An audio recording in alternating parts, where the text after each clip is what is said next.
In today's video, we're going to learn how to pronounce the numbers 1 to 10.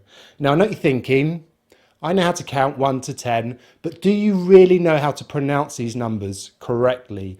They include some really tricky long vowel sounds, so let's use these numbers to really improve our general British English pronunciation. So there's going to be two parts to this video.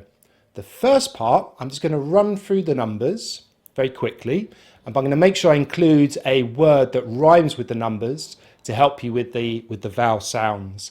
After this, the second part of the video, I'll go through a much more detailed explanation of how to pronounce these numbers.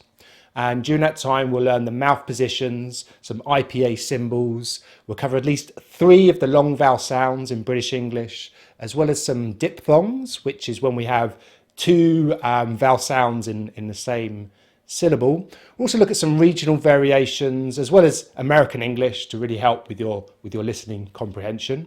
So let's start. 1, sun. 2, few. 3, key. 4, door.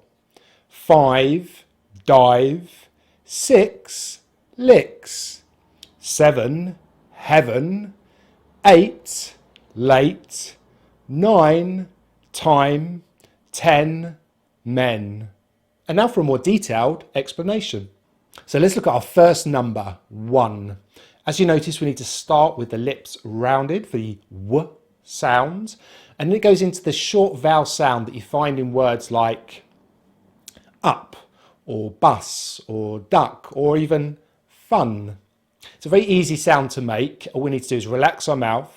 The lips are relaxed, the jaw is open just a little bit, and the tongue is in the centre of the mouth and just back slightly. After this short vowel sound, we end on the nasal N consonant sound. Now I say nasal because we do need to blow some air through our nose. Now to make the N consonant sound, all you do is you take your tongue, you've got the tip of the tongue, touches the roof of the mouth, and then releases for the N sound. And just make sure you have some air passing through the nose, like so. N, n. So let's put them all together. We have 1, 1, 1. This word is also a homophone, meaning it rhymes with another word, but has a different meaning to this word, as in, yeah, I won a race. So the next number, 2, actually just has 2 sounds. The first sound is the T consonant sound, which is a very easy sound to make, and it's very similar to the N nasal sound, but this time there's no air through the nose, all the air comes through the mouth. So we take the tip of the tongue, which touches the roof of the mouth to block the air, and then releases for the T sound, T, T. This is a voiceless sound, which means we do not use our voice box to make this sound, so there's no vibration. Now the second sound in this word is the long vowel sound, oo. Now this is a tricky sound to make, especially as it doesn't exist in many languages. And I really recommend concentrating on this sound to try and master this sound, as it will really improve your general British English pronunciation. Now to make this sound, we start with the lips rounded, as we did in the W sound for the W consonant. The jaw is only open just a little bit, but what's very important is your tongue is drawn right back and up at the back of the mouth. And the sound sounds like this, ooh. Now it's the same long vowel sound you'll find in words like few. So to say number 2, we need to start with our lips in the position for the long vowel sound, ooh. And then we touch the roof of our mouth with the tongue, and then follow into the long vowel sound, like so. 2, 2, 2. This is also a homophone, both for the preposition to as well as the adverb to. So number 3 starts with the unvoiced TH consonant cluster. Unvoiced, we don't use the voice box and no vibration. Now to make the TH sound, which I know some students find a little bit difficult, what we need to do is we need to place the tongue just below the top row of teeth. So we have our tongue here and our top row of teeth, and it kind of sits like this, and we blow air between the teeth and the tongue. And then we also pull the tongue back like so. Th, th. Now it's a long sound, so it's not short, like a T or a D. But if you really have problems pronouncing the TH, you could use an F here to replace the TH by placing the top row of teeth on your bottom lip like so. F, f. The only problem is there might be some confusion because someone might think you mean this word, free, free. So it's always best to use a TH pronunciation if you can. When you pull the tongue back, it's important then to point it towards the roof of the mouth, but do not touch, to make the voiced R sound. Finishing with the lips spread and the tongue slightly forward at the front of the mouth for the long vowel sound, E. This is the same long vowel sound as you'll find in key, beach, or feet. So let's put them together. We have three, three, three. Now for number 4, there's actually 2 possible pronunciations, depending if your accent uses the rhotic R or not. Now, rhoticity in English is when your accent produces all of the pronounced variations of the letter R. This is really common in regional accents like in the southwest of England, in Ireland and also in Scotland, as well as countries like the USA and Canada. On the other hand, non-rhotic accents do not pronounce the letter R if it is not followed immediately by a vowel sound. Now, RP, received pronunciation, is non-rhotic. So that's the pronunciation I'm going to model today. So we start by making the unvoiced F sound by resting our top row of teeth on our bottom lip, like so, F. And then we need to change the mouth position for the long vowel sound, or. And this is the same pronunciation as the adverb of choice. Would you like a cup of tea or coffee? Now, to make this long vowel sound, or, what we need to do is we need to round the lips, bring the tongue up and back into the mouth, and the most important part is we need to really drop the jaw quite a bit, like so. Or. So let's put the sounds together, and we have f, or, four. So our next number, 5, the mouth position starts and finishes in the same place. We're resting the top row of teeth on our bottom lip. We start with the unvoiced F consonant sound and finish on the voiced V consonant sound. Voice meaning we use our voice box for that sound. Though this time when we end on the V, it's quite a short V, not the usual long V that we make. Now, in between these 2 consonant sounds, we have a diphthong. Now, this is a type of vowel where there's actually 2 vowel sounds together. It's when you get 2 vowel sounds in the same syllable. Now, to make this vowel sound, which we call the I, as in I diphthong, first we start with our jaw open and the tongue up and at the back of the mouth, and then we finish with the jaw more closed and the tongue forward into the front of the mouth, like so. I. And it's the same diphthong we find in words like pie or sky. So let's put them all together, and we have f, I, v, f, I, v. And notice that V is very short. 5. So next we have number 6.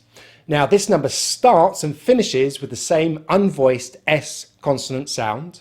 Then we have the short vowel sound I, as in sit, which is a very easy sound to make. We just need to relax the lips, the jaw is open just a little bit, and the tongue is in the center of the mouth. I.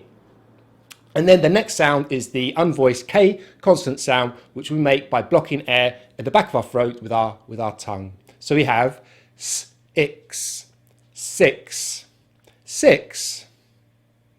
Now be careful that you don't use the short vowel sound e instead of the short vowel sound I, as in sit, because then you'll be saying sex.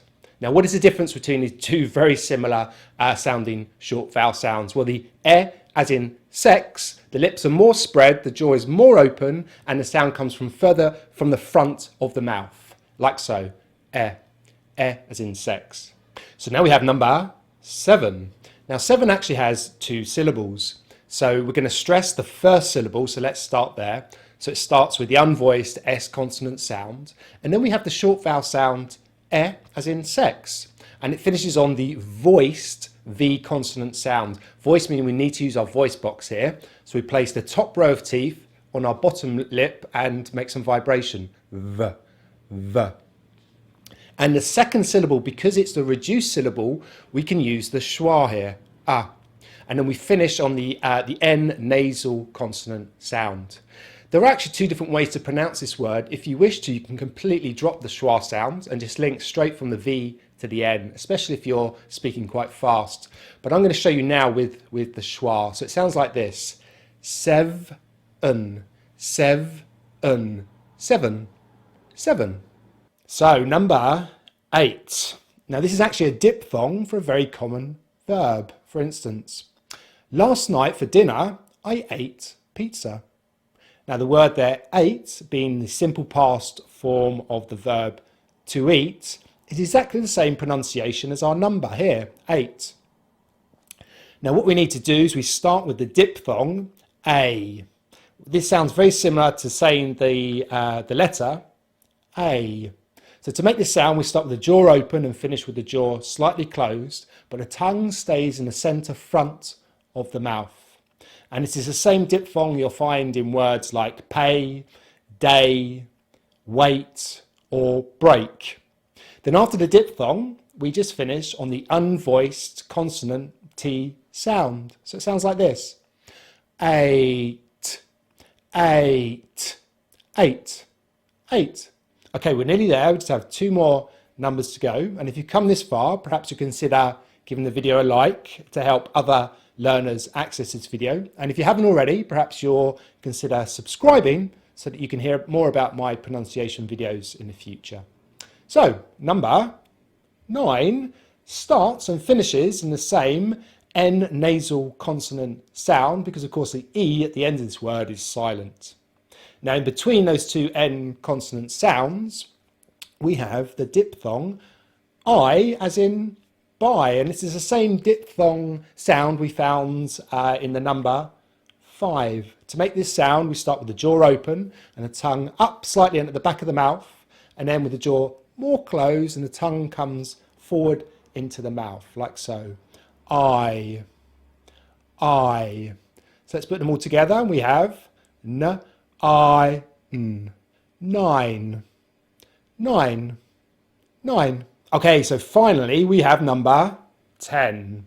Maybe the easiest number to say. So we start with the unvoiced T consonant sound, which we make by releasing air from the roof of the mouth with our tongue. And then we have the short vowel sound, E, as in sex. Now, to make this sound, the lips are spread just a little bit, the jaw is open, and the tongue is at the front of the mouth.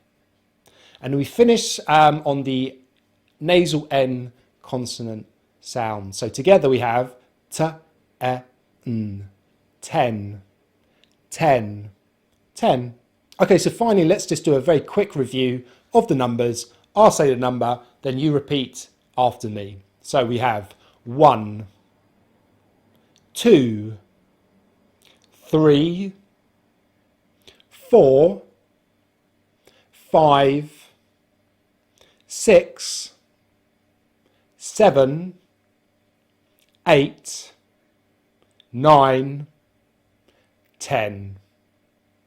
Well, I hope you enjoyed today's video, and if you haven't seen this video already, it's a really good video to really help your British English pronunciation.